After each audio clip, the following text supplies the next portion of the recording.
Buenas tardes, soy María Serrano. Bienvenidos a una serie de tertulias, coloquios, como más les guste denominarlos, que con motivo del viaje del Papa a España vamos a poner en marcha. María Pelayo y yo. Nosotros los hemos querido llamar Tiempo de Encuentros. Cada uno de ellos, en total serán 4, con una temática muy diferente. Vamos a hablar sobre la caridad en la Iglesia, sobre los jóvenes y su compromiso con la fe, sobre otras visitas papales a España. ¿Cómo se prepara un país para una visita de esta envergadura? Vamos a hablarlo aquí. Y sobre todo también hablaremos de arte, fe y cultura. Precisamente con esta temática vamos a comenzar hoy. Arte, fe y cultura, la belleza como camino hacia Dios. Hoy nos reunimos para hablar de una intuición que atraviesa toda la tradición cristiana, que la belleza es un camino privilegiado hacia el conocimiento de Dios.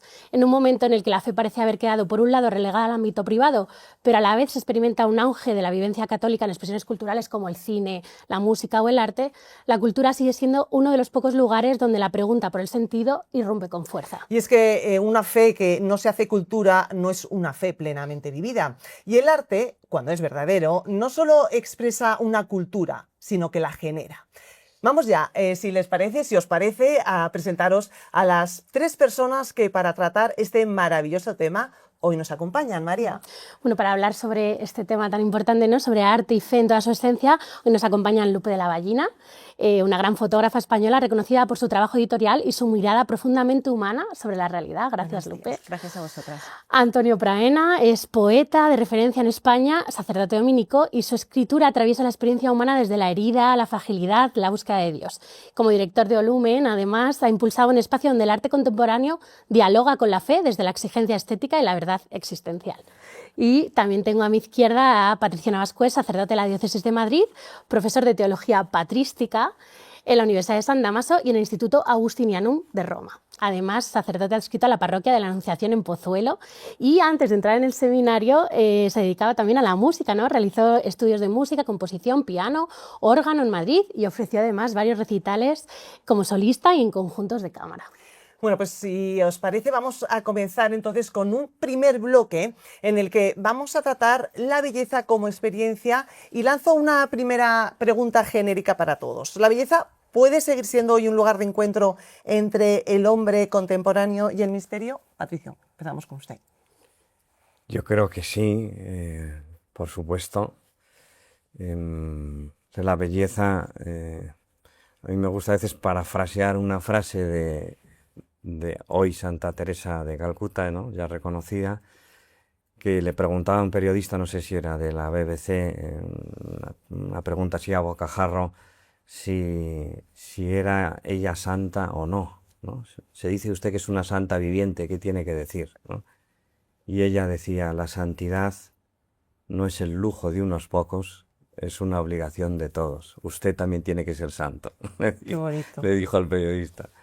Y yo creo que se puede decir lo mismo de la belleza, ¿no? La belleza no es un lujo, no es algo que forma parte como de una élite en la sociedad, sino que es el deber de todos, o sea, en el sentido un deber gozoso, ¿no?, de hacer de la vida una obra de arte. Nos lo han recordado más de uno.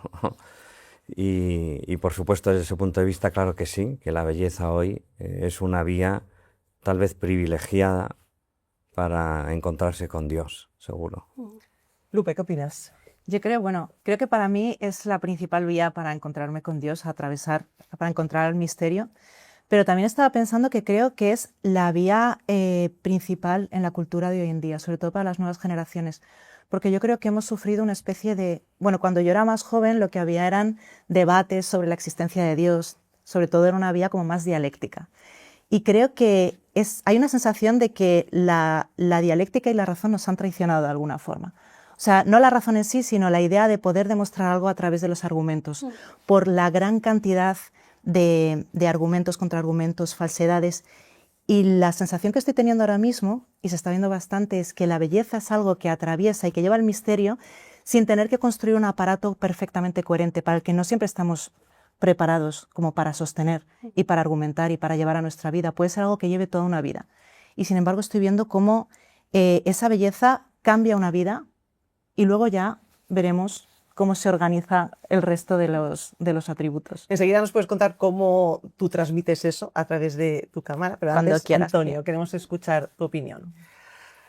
Pues vuestra pregunta me ha hecho pensar inmediatamente en esa profecía, ¿no?, de Dostoyevski en el siglo XIX, de una manera literaria puramente, ¿no? Nos salvará la belleza salvará al mundo, creo que es su expresión, ¿no? Y cómo de alguna manera, desde la literatura, ¿no?, desde su contexto, se estaba anticipando a lo que iba a suceder en el siglo XX que hemos dejado atrás, ¿no? Recogiendo algo de lo que señalaba Lupe también y Patricio, en teología pues se repite. Hemos perdido la confianza en encontrar la verdad racionalmente, ¿no?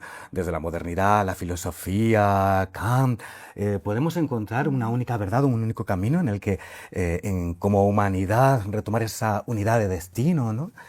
Bueno, pues parece como que la verdad, decía también Olegario González de Carreral, el profesor de teología, es un camino que está hoy herido. El camino de la bondad, pues vamos a la historia del siglo XX también, y ha sido el más destructivo de la historia de la humanidad, ¿no? Con 2 guerras mundiales, bomba atómica, campos de concentración, además dramas ocasionados por el afán de poder y también por el servilismo a unas ideologías espantosas, venenosas, ¿no? Entonces hemos perdido también la confianza en la bondad del ser humano. Se nos ha caído verdad, se nos ha caído bondad, supuestamente, pues parece que nos queda la belleza, ¿no? Cómo conmover el corazón, cómo asombrar de nuevo. Y yo creo que este es un acierto, ¿no?, el camino de la belleza hoy. Es muy interesante que empieces citando a Dostoyevski porque también él se hacía esta pregunta de si un hombre hoy puede realmente creer en Jesucristo. Pero también enlazando con Lupe, ¿no?, la experiencia estética es para todos. O sea, esta forma de que la belleza nos lleve a lo trascendente, si queremos, ¿no?, al misterio, ¿está reservada para los ya creyentes o también uno que no cree se puede acercar a Dios a través de la belleza? No, por supuesto que sí, la belleza.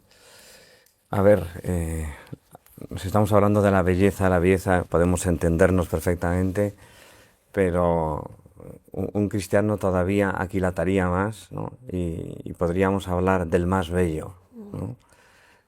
Porque para nosotros no es una idea, la belleza, que de alguna manera perseguimos, ¿no?, sino que es una persona, ¿no? O sea, el canon de belleza nos lo da paradójicamente un condenado, un ajusticiado, ¿no? Y eso es algo pues que verdaderamente, en cierto modo se puede decir, revoluciona, ¿no?, a veces el modo con el que podemos acercarnos a una experiencia estética, ¿no? Pero desde la cruz, el crucificado llama con su belleza a todas las criaturas, por supuesto de un modo muy especial a los hombres, creyentes o no. O sea, es el centro del universo, es el crucificado, y desde ahí, por supuesto, cada persona, sepa reconocerle o no, puede tener un modo de responderle. Claro que sí. ¿Cómo se transmite esa belleza a través del crucificado, don Patricio? Pues se transmite. Porque a la gente que no creo que le cuesta Sí. más, a lo mejor ve una Sí. imagen a lo mejor un poco dura, Sí.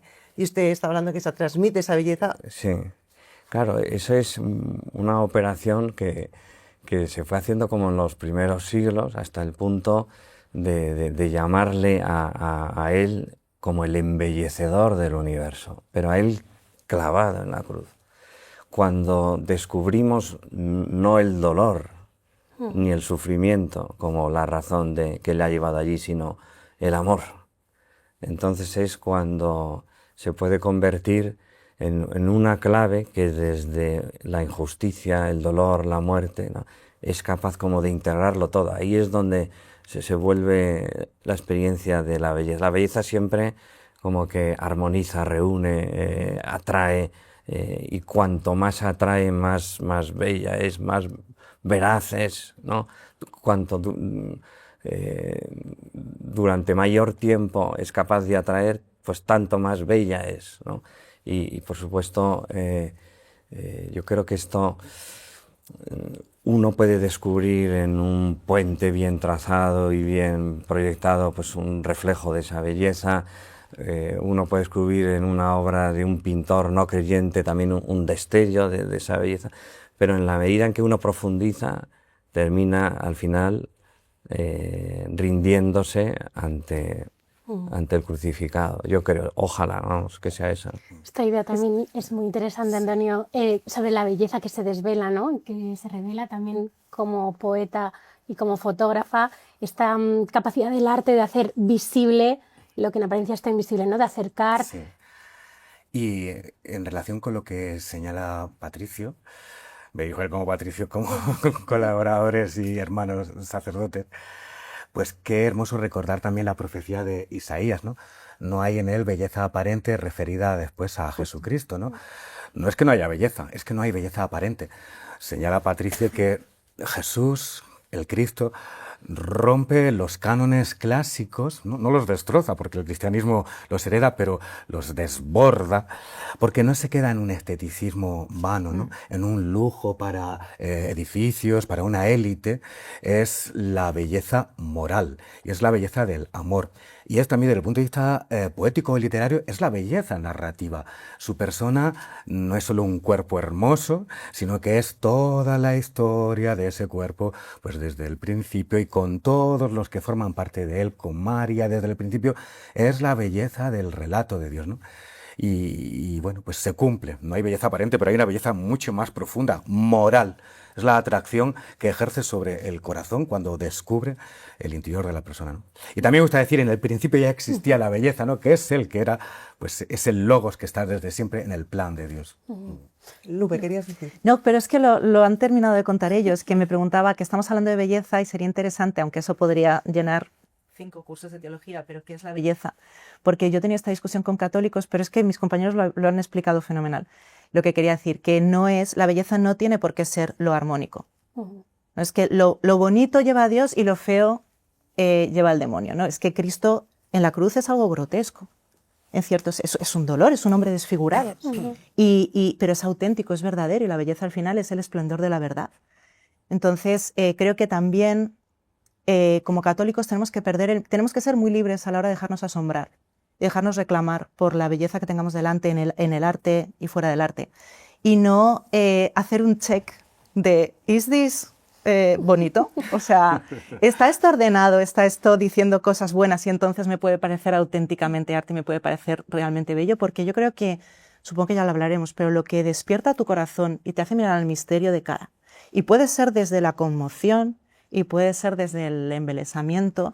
Eso es el corazón de la belleza. ¿Cómo se plasma eso en tu fotografía, Lupe? Porque tú te enfrentas, ¿no?, a la realidad y buceas en ella. Ya no la revelas, ¿no? Ya es digital, pero bueno, tiene como también un sentido incluso, pues como decía Antonio, de palabra, ¿no? De revelar. Qué bonito, sí.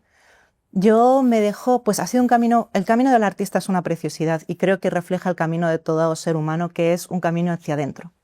En el sentido de que lo que todos tenemos en común, que somos hijos de Dios, eso quiere decir que estamos hechos a su imagen y semejanza, y por lo tanto, cuanto más profundice uno de forma auténtica en su propia experiencia de la realidad, más universal va a ser. Y eso no es un egotismo, un obsesionarse con uno mismo, porque si se hace de forma auténtica es universal. Y eso es un camino muy difícil. Es un camino de despojo y de desaprender cosas que no están realmente en tu corazón. Entonces, al final, yo he pasado de decir quiero retratar la verdad de la persona a la que voy a hacer fotos, el alma, ¿no?, hasta darme cuenta de que lo único que puedo retratar es mi verdad. Y que lo que hago entonces es, cuando yo veo algo, sobre todo para mi trabajo más personal, es acercarme allí donde vibro, donde algo me genera, a veces me genera asombro, a veces me genera algo de temor, y la mayoría de las veces son las dos cosas. La verdad es que mi trabajo es muy de zarza ardiente, descalzarse, temor y temblor, y saber que ahí donde se junta algo que por una parte me parece precioso, pero a la vez me deja tranquila, es donde yo tengo que ir a mirar, porque es donde se me está llamando a mirar. En la medida en la que uso la técnica y lo que he aprendido para poder mostrar eso, y que cuanto mejor lo muestre, más otras personas van a vibrar de la misma forma. Por lo tanto, más universal va a ser. Es decir, ¿Desvelas o creas la belleza? ¿Quién va a crear nada? Si es que está ya todo creado. Desvelo la presencia. Desvelo la presencia. O sea, quiero decir, en lo que intento, o sea, la belleza no se puede crear porque es la manifestación del ser. Pero lo que yo puedo intentar hacer es mostrar lo que a mí me ha conmovido, y ahí es donde entra la técnica. La técnica es intentar mostrar lo que yo veo, que es lo que vemos todos, que es lo que ve un niño. O sea, lo difícil no es ver. Lo difícil es ser fiel a lo que ves, no reducirlo, y luego encontrar la forma técnica de poder mostrarlo, y ahí es donde te dejas toda la vida de fotógrafa. Este camino hacia adentro también, ¿no?, que expresaba Lupe, tanto Antonio como Patricia, os quería preguntar si el camino del arte no es una evasión, ¿no?, como habéis dicho, sino que tiene que ver con la encarnación, con que, ¿no?, que se hace carne también esta belleza. Sí, no, por supuesto, puede haber maneras de vivir la belleza que resulten como distorsionadas, distraídas de la realidad que tenemos todos a mano, que resulten evasivas, claro que sí, y nos puede pasar a todos, ¿no? Ahí está blindado contra ese... O sea, la belleza puede también a veces manifestarse de tal manera que como una especie de ensueño que te desencamina, ¿no?, del objetivo de la vida. Pero cuando es real, precisamente, es cuando es capaz de atraer todo, ¿no? Vuelvo a la idea de antes. Hay un versículo de San Juan muy sugerente a este propósito, ¿no?, en esta conversación, cuando dice el Evangelio a propósito de Jesucristo: cuando sea elevado sobre la tierra, ¿no?, atraeré todas las cosas hacia mí, ¿no?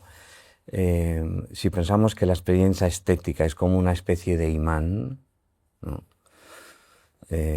hay alguien que sea capaz como de conmover a una persona que ha vivido una gran injusticia, o que está sufriendo, o que está a punto de morir, ¿no?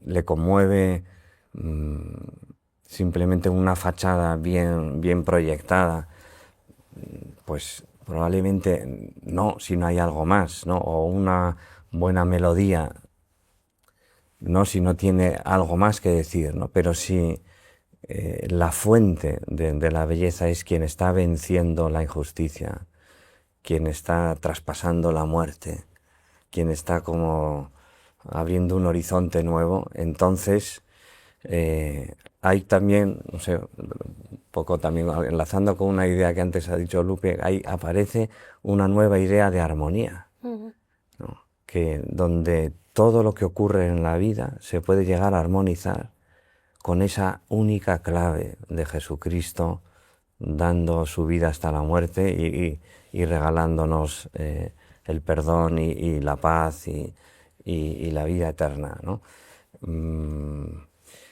Es como si Él fuera el único capaz de generar una armonía que no tiene por qué excluir nada, ¿no? Y entonces, por eso mismo, se vuelve una experiencia también íntegra de la persona. Me preguntabas, ¿no? La belleza hacia adentro, claro que sí, transforma, ¿no?, a la persona. Y hablando de armonía, Antonio, en la poesía, donde tú eres un experto, ¿por qué sigue siendo un lugar donde Dios puede aparecer incluso sin ser nombrado? Porque es palabra, ¿no? Conectando con lo que señala Patricio, hay una frase del teólogo Janus von Balthasar que decía: la verdad es sinfónica. Y Patricio recuerda que esta armonía, esta verdad que integra las distintas melodías que suenan no solo en el mundo, sino en el cosmos entero, bueno, pues integra los distintos sonidos en una armonía, sin despreciarlos, sin excluirlos, sino llevándolos, orientándolos a su porqué, a su razón profunda, ¿no? La palabra, la poesía, María, es música. Entonces, es la palabra tallada, es la palabra en su expresión más pura y sobre todo rítmica, la poesía es rítmico, es la música del lenguaje, ¿no? Y en ese sentido, bueno, pues si ya la palabra tiene un contenido salvífico, ¿no? Un qué, un algo que decir, no es un vacío de palabras bonitas, un qué que decir. Dios te ama, Jesús ha dado su vida por ti. Ese qué a la vez es armónico, es rítmico, está trabajado. La poesía nace para fijar en la memoria las palabras, ¿no? Cuando no había escritura, de manera oral, y a la vez nace también la métrica para acompasar la palabra con la respiración. Y acompasar la palabra con la respiración significa acompasar la palabra con la capacidad que tiene el corazón humano de bombear sangre en función de la capacidad que tenemos que respirar. Es decir, es la palabra y el corazón, pero en su sentido más biológico, pulsional, ¿no? Entonces, bueno, por eso salva, por eso conecta, por eso entra dentro del cuerpo, por eso entusiasma o relaja, crea estados de ánimo, y ahí es importantísimo el contenido, ¿no? que despierta. Claro, además la poesía también es oración, ¿no? Claro. O toda oración es poética. Sí, sí, sí. La poesía encuentra su clima, María, en la poesía mística, ¿no? Cuando vamos a San Juan de la Cruz o a Santa Teresa y nos damos cuenta de que, además de ser grandes místicos, conecta con lo que dice Lupe, conocedores del lenguaje, son artífices del lenguaje, tienen una exigencia, tienen una formación. San Juan conoce la poesía que se está escribiendo, el endecasílabo novedoso que viene de Italia e incorpora ese nuevo modo, esa nueva métrica a Dios. Es decir, utiliza la forma, la moda amorosa para referirla a Dios, ¿no? Pero conoce la técnica, conoce las nuevas formas que vienen de Italia. Bueno, lleva la palabra a la oración, por supuesto.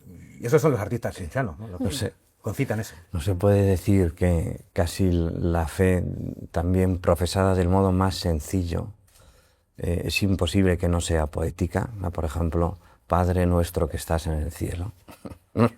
No es ya un verso, eso no es una poesía. O el verbo se ha hecho carne. Esto no es una afirmación empírica. La Biblia es muy poética. No es científica, no es una afirmación científica, ¿no?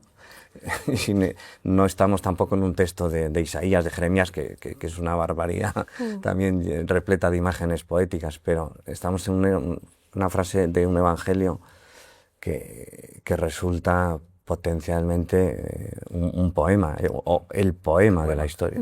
Sí, hay una forma poética de mirar, de mirar lo que está contando, ¿no? Y una forma poética de narrar la historia de Jesús de una manera que, como decía también Lupe, sea universal, ¿no? Es decir, en el principio existía la palabra, o muchos de los pasajes pues tratan de conectar con el mundo helénico, con el mundo clásico, y para ello conocen también el estilo del griego. El griego de Lucas es bellísimo, imágenes, metáforas, los lirios, las semillas, la mujer que barre, en su simplicidad son poemas, ¿no? Son analogías, son símbolos tan universales que conectan con la experiencia de una mujer que barre, una mujer que ha perdido una moneda. Bueno, y de hecho en la Biblia hay un poema, ¿no? Lupe, tú El Cantar de los Claro, Cantares. tú has trabajado sobre Que es mi ello. imperio romano. ¿Cómo te conocen? Hombre. ¿Qué hago con esto? Entonces, el Cantar de los Cantares para mí ha sido una grandísima, respondo porque me lo pregunta María, ha sido una grandísima inspiración durante los últimos años, para empezar por el asombro de que haya un poema erótico en la Biblia en el que no se menciona a Dios y que fuera nombrado en el canon, y aquí me van a corregir los teólogos, en el canon hebreo como el Cantar de los Cantares, como el Sancta Sanctorum, o sea, como esto es Cantar por excelencia, el ¿no? corazón, exacto. Y a mí eso me ha fascinado muchísimo y lo he empezado a mirar, lo he empezado a trabajar, y me ha interesado mucho varias cosas. Por una parte, y creo que habla mucho a la actualidad. De hecho, lo están retomando muchos artistas. Por una parte, la dinámica del deseo en cuanto a algo que tú deseas mucho algo, y cuando se acerca el objeto de deseo te echas para atrás porque te sobrepasa. Porque la amada busca al amado, y cuando llega el amado le va a buscar a la puerta y dice, ay no, que ya me he limpiado los pies, ay no, que ya tengo el pijama puesto, y el amado se va y ella le va a buscar y le encuentra fuera de la ciudad, y me doy cuenta de cómo toda la dinámica de todo lo que deseamos, sean personas, sean cosas o sea Dios, es siempre esta baile de ida y vuelta. Y luego, por supuesto, en la relación hombre y mujer, que es preternatural, y está escrito, no voy a decir el siglo, porque no lo sé, pero hace muchísimo, en un momento en el Don que no Patricia había una seguro que nos lo igualdad, dice. no había una igualdad entre cómo se manifestaba el deseo entre el hombre y la mujer, y sin embargo en el texto lo hay, donde se manifiesta de la misma forma y a diferencia de después de la caída después del pecado original, no hay una dinámica de poder entre el hombre y la mujer, sino que ambos se buscan, ambos se encuentran, y es algo que me está inspirando muchísimo a la hora de trabajar, a la hora de mirar lo masculino y lo femenino, que me parece el punto de partida desde el que en la Iglesia deberíamos mirar la relación hombre y mujer, porque no hay una dominancia, hay un florecimiento de ambas partes. Y en relación a esto que estás diciendo, Lupe, ¿qué diferencia hay entre mirar una imagen y ser mirado? Damn. Como yo entiendo esa pregunta, que es muy poética, yo diría que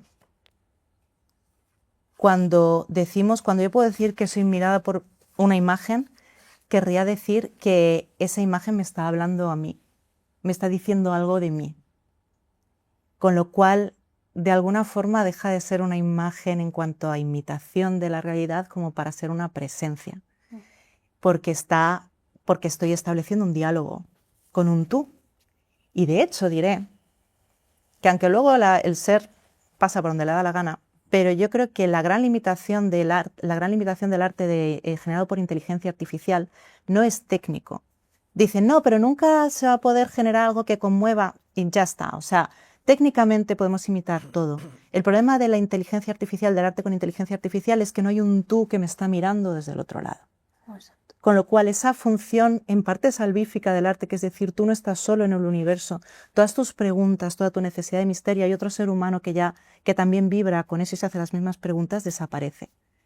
Y por eso creo que es importante y creo que solo es útil cuando hay alguien que te mira. Es que es una pregunta maravillosa. Perdona, María, es que tu pregunta, si no, reviento. Hombre, por supuesto. Además de todo lo que decía Lupe, y su respuesta misma me estaba recordando un pasaje muy bonito de San Agustín en las Confesiones, donde él dice que preguntaba a las criaturas, ¿tú eres Dios? ¿Tú eres Dios? ¿Tú eres Dios? ¿No? Mi mirada era mi pregunta, su respuesta era su belleza, ¿no? Y yo creo que esa manera de mirar en un San Agustín, que está además ahí en un punto de caramelo, ¿no? A punto de convertirse, ¿no? O ya convertido, ¿no? Pues es la experiencia de un hombre que siente de verdad la vida cuando mira de alguna manera, yo creo, no sé si se podría decir, Lupe, que se siente mirado, ¿no? O sea, él dirige la mirada y descubre que hay una presencia, decía ella, hay alguien que le está mirando antes que él mirase. Y en ese momento podemos decir que todo esto que estáis diciendo es una forma de hacer oración. Claro que sí. Al 100%. Sí. De entrar en Sí. relación, ¿no? También repasando un poco la historia del arte, ¿no? Entendiendo también cómo hemos llegado hoy aquí. ¿Vosotros seguís creyendo que la fe es generadora hoy de cultura, ¿no? Ha sido como el elemento principal, el arte sacro, ha sido fundamental en la historia de la humanidad, y sin embargo hoy quizá podríamos decir que ha perdido ese lugar, ¿no? Predominante. Creo, en relación con ello, que directamente la frase de Pablo VI, de San Pablo VI, cuando señalaba que la escisión entre el mundo de la cultura y la fe era uno de los dramas de nuestro tiempo, de aquel tiempo, ¿no? Años 70, 60, pues sigue siendo válida. ¿En qué sentido? En que así como la Iglesia y la fe fue generadora de cultura, de belleza, de humanidad, de derechos humanos, dejó progresivamente de ir siéndolo, ¿no? Y hemos caminado a veces de forma paralela y sin encontrarnos. Entonces, creo que la llamada de Pablo VI, de León XIV, de Benedicto XVI, un hombre profundamente oculto, es, bueno, pues cómo volver a regenerar, ¿no? A sembrar la semilla del Evangelio en las culturas. La misma Evangelii Nunciandi, Pablo VI, no me quiero poner pedante, decía que evangelizar es llevar la semilla del Evangelio al interior de las culturas, ¿no? Porque, bueno, pues si no acabaríamos teniendo una doble vía, ¿no? Que cada uno vaya por su lado, pero si tenemos fe en que tenemos una misma unidad de sentido, debemos relacionarnos, debemos mezclarnos, debemos llevar el Evangelio, la cultura, a la cultura general, tan agnóstica, tan a veces contraria al cristianismo, muchas veces muy antieclesial, porque es así. Y mi experiencia un poco iría por ahí, sin abundar demasiado, ¿no? En el mundo literario hay mucho rechazo a la profesión de fe, y en mi caso no lo puedo ocultar, no puedo ir de criptocristiano porque soy sacerdote y aparezco como Fray Antonio en cualquier lugar, ¿no? Entonces, esa resistencia, ese a veces cerrar algunos círculos, algunas editoriales, algunos festivales, ¿no?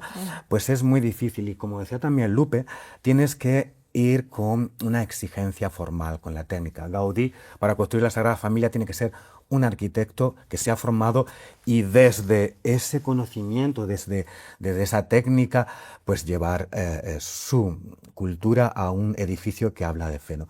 Pero hay que mezclarse y juntarse. Y se puede crear desde esa fe sin caer en un arte religioso, podríamos decir, un poco superficial. Claro, sí, sí. Yo creo que es el reto, María. Creo que es el reto, porque a veces se puede crear un arte religioso, no hago generalizaciones, que sea un poco, pues, excesivamente naif, o al que le falte un poco de calidad, ¿no? Yo sé que este comentario no es popular, pero a veces las buenas intenciones generan la peor literatura, ¿no? Y claro, para generar una cultura y un arte religioso sólido, profundo, hay que tener una buena formación también humana, por supuesto cristiana, una fe a veces incluso martirial, ¿eh? Pero para crear cultura profunda, que no se quede en algo pasajero, esteticista, naif, hay que formarse bien y enraizarse en Cristo, las dos cosas, que es difícil, ¿eh? Yo creo que sí, es un tema que me gusta muchísimo. Yo creo que, bueno, de acuerdo con todo lo que ha contado Antonio, y que además ha dado un aspecto como más como histórico, pero mi experiencia, por una parte, está siendo un poco distinta en cuanto a, aunque claro, yo no soy fraile. O sea, es verdad que yo voy a nivel usuaria, y quieras o no es distinto porque no estoy poniendo ahí un título, pero... Eso es maravilloso. Pero es verdad que mi experiencia... Yo empecé a trabajar con periódicos en el mundo editorial, fotográfico, artístico hace 15 años, y he notado muchísima diferencia en cómo se gestiona y cómo se recibe mi confesión de fe desde entonces hasta ahora. Creo que ahora la cultura está, sobre todo las generaciones jóvenes, están mucho más abiertas, incluso a lo esotérico. O sea, sin que tenga que ser explícitamente católico, pero están abiertos a que evidentemente las respuestas tienen que estar en algo que no estamos entendiendo y que no podemos medir, con lo cual se recibe con un cierto asombro, decir, oye, pues qué interesante que tú creas esto. Y la experiencia que yo he tenido es que, porque al final hay que mirar la propia experiencia para entender las cosas, o por lo menos no desligarlo de la propia experiencia, es que para poder crear arte necesitas, para empezar, libertad interior. Y yo creo que lo que le ha faltado, en mi experiencia, lo que yo he echado de menos muchas veces en mi formación católica, ha sido una falta de miedo. O sea, he sentido que había miedo a mi humanidad y que había miedo a que me saliera del tiesto a la hora de hacer cosas. Y así uno no puede crear nada. Porque lo que tiene que haber es libertad, o sea, la falta de el miedo y la libertad son contrarios. Entonces, por una parte, no tener miedo de mirar toda la experiencia humana, que la Iglesia ha sido una bestia con eso, el Evangelio, la Biblia es una bestia, entra en todos sitios y habla de todo. Y por otra parte, no tener una agenda de yo ya sé la respuesta a la que quiero que llegues. Y yo ya sé el resultado que quiero, porque ahí un buen alma bien despierta tiene que salir corriendo de ahí y no puede crear arte y no puede crear nada. Y eso yo creo que la Iglesia lo va entendiendo también por una cierta fuerza de la gravedad, y porque hay una generación muy bonita que está siendo totalmente fascinada y no se hace demasiados problemas con tener los papeles en orden, sino que se acerca, Rosalía se acerca como quiere y como puede, y cada uno vamos haciendo ese camino que creo que está siendo muy fecundo en realidad. Coincido. Las nuevas generaciones tienen muchísimo menos prejuicios. 100%. Y yo creo que eso es lo que explica el movimiento más reciente. Tienen menos prejuicios ideológicos, políticos, etcétera, y hay sed porque hay sed, están buscando, ¿no? Cuando Lupe señala, buscan incluso en lo esotérico. Bueno, pues sí, lo buscan, pero ¿por qué lo buscan? Vamos a ir a la pregunta. Pues porque hay sed de trascendencia, hay sed de Dios y están buscando en las fuentes, ¿no? Entonces me parece que es importante. Y coincido con lo que dice Lupe, en que Jesús se deja tocar. O sea, Jesús puede obrar el milagro, puede transmitir la gracia, porque se deja tocar por un leproso que le haría un contaminado. Hablar con una mujer que estaba, bueno, pues prohibida, además, una sirofenicia de otra religión. Es decir, no tiene miedo a dejarse tocar, a dejarse contaminar. No significa que vayamos a ir a contaminar, nos vamos a salvar, pero para ello tienes que abrazar a la persona, ¿no? Y el miedo, en teología se dice, es el enemigo de la esperanza. Tú le has dicho que es el enemigo de la libertad, pues sí, pero también en teología moral el miedo es el enemigo de la esperanza. Son antagónicos, ¿no? Y entonces, para que haya futuro, no puede haber miedo. Don Patricio, usted que está rodeado de jóvenes todos los días, ¿está de acuerdo con esto que está diciendo Antonio? ¿Tienen menos complejo? Sí, yo creo que sí. Hay en la generación de, vamos, no presumo tampoco de conocer el mundo de los jóvenes. Es verdad que sí, que gracias a Dios la parroquia donde colaboro no caben en la iglesia, pero es verdad que hay muchísimos menos prejuicios ahora que hace a lo mejor 20, 30 años, absolutamente. Quizás también la responsabilidad que podemos tener los que tenemos la suerte de haber respondido con fe, ¿no?, a Jesús, es de orientar, ¿no?, ese deseo que anida en lo más profundo de cada corazón, y que hoy pues se encuentra en la vía de la belleza muchas veces, ¿no?, una respuesta, orientar esa respuesta, ¿no? Yo creo que, no sé si es Benedicto XVI cuando escribe a los artistas y habla de la necesidad de que la belleza sea verdadera. O sea, al final la belleza no se puede reducir como a una experiencia que me ha provocado como sentimientos de fascinación, ¿no? y no vertebra después mi vida, ¿no? Porque entonces ahí puede haber hasta frustración al final, ¿no? Claro. Yo creo que también es una responsabilidad del cristiano orientar de este modo, ¿no?, con todas las obras de arte también, y el arte mismo. Un pequeño apunte también sobre la visita del Papa, ¿no? O sea, hablando de esta experiencia estética que luego vertebra la vida, mencionabas, Antonio, a Gaudí. Sabemos que el Papa va a ir tanto a Montserrat como a la Sagrada Familia. Uno podría entender que Gaudí creara una obra, y no lo extrapolamos al resto de artistas, creara una obra como la Sagrada Familia si no hubiera hecho una experiencia previa, ¿no? Y esta es la pregunta también que surge con Rosalía, ¿no? Rosalía ha conocido a Dios y por eso le canta así, o es el inicio del camino, no sé, ¿cómo es esa relación también, ese camino a lo mejor de ida y vuelta? Creo que hay una experiencia de gracia siempre al principio. Voy a contar una pequeña anecdotita respecto a Gaudí, ¿no? Yo creo que Gaudí está tocado por la gracia, completamente, cuando contempla y te introduce en la Sagrada Familia. Y es que, bueno, fui a Barcelona, ya estaba el interior de la Sagrada Familia terminado, con ocasión de una lectura y tal, la fui a ver y quedé tan impresionado, la mente, el corazón da como un vuelco y entra en una ebriedad de canto, de espíritu, cada detalle, el bosque de columnas. Y en ese momento decidí que quería volver con mi madre. Habían estado de viaje de novios, en esos viajes de novios de los años 70, que se quedaban en casa de familiares en Barcelona. Y bueno, no pudieron regresar los 50 años de matrimonio, faltó poquito, mi padre faltó, pero dije, tengo que volver con mi madre a hacer esta experiencia. Fue como cerrar un círculo y al entrar, bueno, pues se desbordó su emoción, su corazón, porque realmente hay una experiencia de gracia, una lectura de sentido.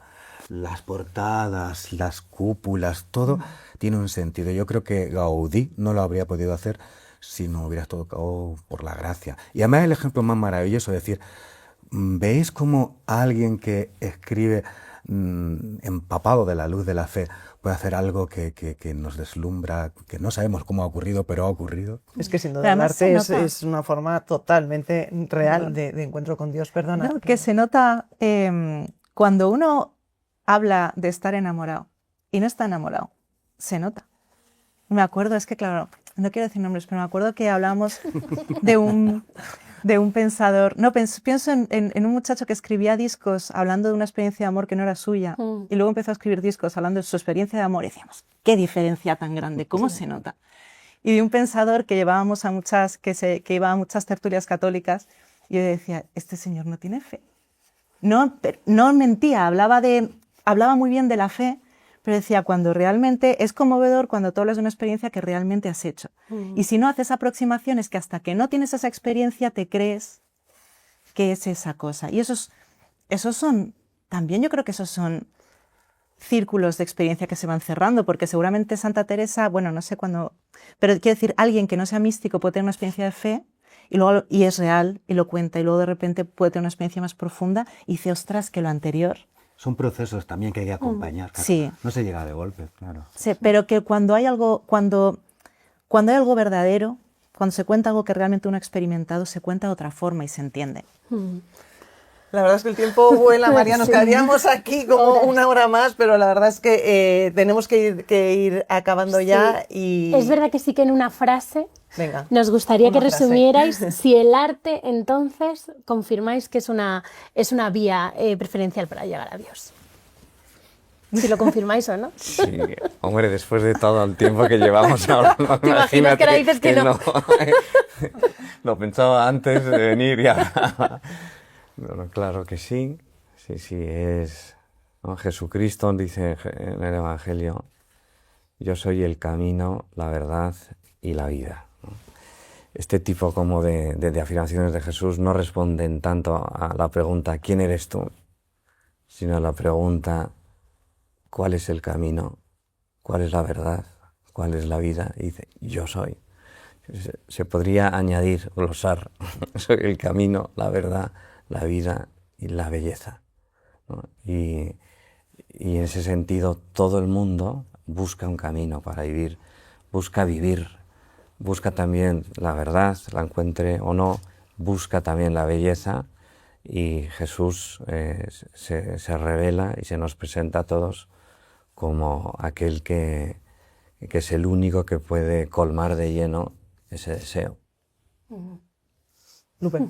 Yo creo que el arte es, por lo menos, una de las formas más directas, y como representación de la belleza, de preparar el alma al misterio, de poner al alma delante del misterio. Y es verdad que luego hay que guiarlo y hay que rellenar el contenido de esa pregunta grande que se despierta y construirlo, pero creo que es lo que prepara el corazón para recibir la respuesta a esa pregunta. Jesucristo es el más bello de todos los hombres, y no es una frase mía, es de un salmo. Creo que lo resume todo. Bueno, pues hemos llegado al final. Muchísimas gracias de verdad por este diálogo tan fructífero, y que seguro que, bueno, que continuaremos, espero, fuera de cámara.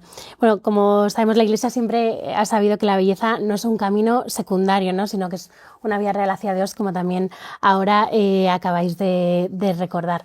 Os damos las gracias de nuevo. Y esperamos, bueno, pues estar aquí juntos también cuando llegue el Papa León XIV, que para eso nos estamos preparando. Así es, si algo nos deja un poco esta conversación que hemos tenido, es que la fe no puede quedarse ni en lo privado ni en lo abstracto. Está llamada a encarnarse, a hacerse cultura, a transformar un poco la manera en la que miramos, en la que creamos y vivimos.